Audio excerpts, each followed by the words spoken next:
Let us see one of the practicals related with use of potentiometer. So here we will use potentiometer to determine the internal resistance of a given cell. A battery cell will be given, and then we will have to find out the internal resistance of this cell by using potentiometer. For this experiment, the material needed is the potentiometer consisting of 4 segments of conducting wire stretched on a wooden board having its length equal to 100 centimeter each, and provided with this meter scale at the side of these 4 segments so as to measure the balancing length of the potentiometer wire. Then a cell having its internal resistance R, then the battery eliminator which is acting as driving cell whose EMF is always kept more than the EMF of the cell. Then this is the rheostat. Then here one resistance box is given, and this is the sensitive galvanometer which is further connected to this jockey, that is the metallic rod. Then the formula for this experiment is the internal resistance R of that cell equal to capital R. So capital R will represent the external resistance. So with the help of this external resistance, this formula will be R equal to R into L1 minus L2 upon L2. L1 will be the first balancing length in the absence of that resistance box connected in the circuit, and then L2 will be the balancing length when that resistance box is connected in the circuit in parallel with the cell. Then the observation will be, first of all, in the observation we will have to find out the balancing length L1. So this balancing length L1 will be in the absence of the external resistance box, so that L1 will be measured and it will be written here in place of L1 in terms of centimeter. Then when this resistance box is connected in the circuit, for the second part we will have to find out the values of L2, and therefore the first terminal of this potentiometer wire will be connected to the positive terminal of this driving cell. Then negative terminal of this cell will be directly connected to the variable terminal or fixed terminal of this rheostat. Then variable terminal of that rheostat will be connected to the second terminal of this wire, and then between the first terminal of the wire and the first terminal of this galvanometer, the external resistance box will be connected.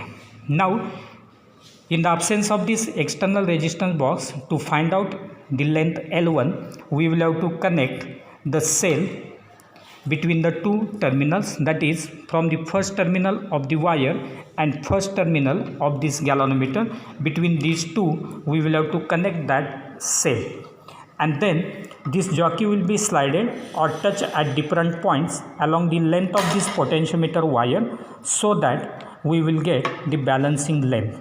Now the balancing length will be shown by this galvanometer only when it is showing reading equal to 0, that is null deflection, and therefore first of all we will have to check this. So we will touch that jockey to the first wire so that the galvanometer will show deflection on left side. Then the jockey will be picked up and it is touched to the fourth wire.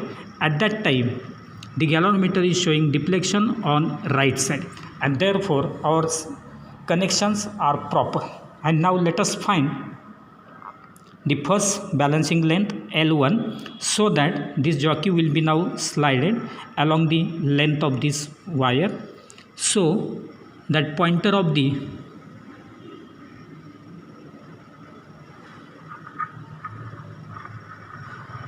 galvanometer is now showing some deflection.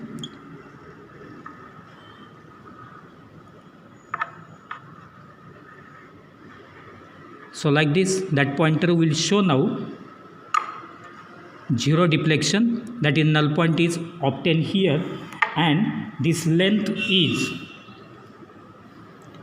288, that will be our L1. So 288, that will be written in the observation. So it is the balancing length in the absence of resistance box. Now in the second part, we will have to connect that resistance box in the circuit, and therefore between the first terminal of the potentiometer wire and the first terminal of this galvanometer, the resistance box will be connected, so that this resistance box connected in the circuit will be in parallel with this cell whose internal resistance is to be determined. So here capital R and this small r, that is internal resistance of the cell, will be now connected in parallel. And now after connecting that resistance box in the circuit, again we will have to find out the balancing length L2, so that we will find that balancing length L2 now by sliding this jockey along the length of this wire. So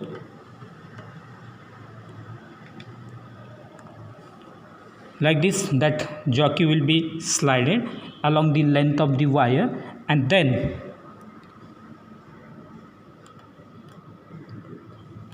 we will get the null deflection shown by the galvanometer, that is galvanometer shows 0 deflection, and the length is 203 centimeter. So that L2 will be now written here. Similarly, for all other values of resistances, that is here 1 ohm resistance was introduced in the circuit. Now for different values of resistances from this resistance box, for different values of resistances 1 2 3 1 2 3 4 5 like this, by removing the keys the resistance will be introduced, and hence for 1 ohm resistance, we have got that L2 equal to 203, and therefore now we will find L1 minus L2 from it, that is 288 minus 203. So that difference between the two balancing lengths L1 and L2 will be determined.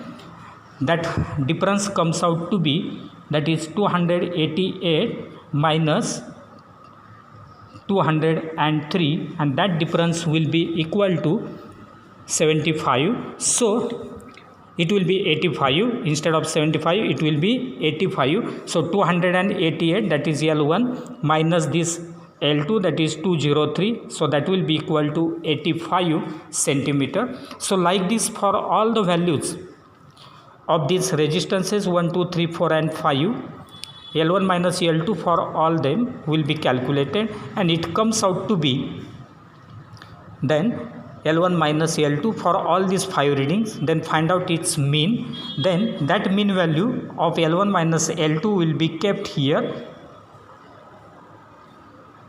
in this formula, that is R is equal to R into L1 minus L2 and divided by that L2, and in this way we will get the internal resistance of the cell. So if you consider the resistance box here, the values of the resistances are given here. We have added only 1 ohm resistance in the circuit for first reading. Serially 2, 3, 4, 5 like these resistances will be added, and then their respective L1 and L2, these values will be determined, and then by calculating this subtraction L1 minus L2, find out mean L1 minus L2, and with the help of this formula, that is R is equal to R into mean L1 minus L2 upon L2, we will get the internal resistance of that given cell.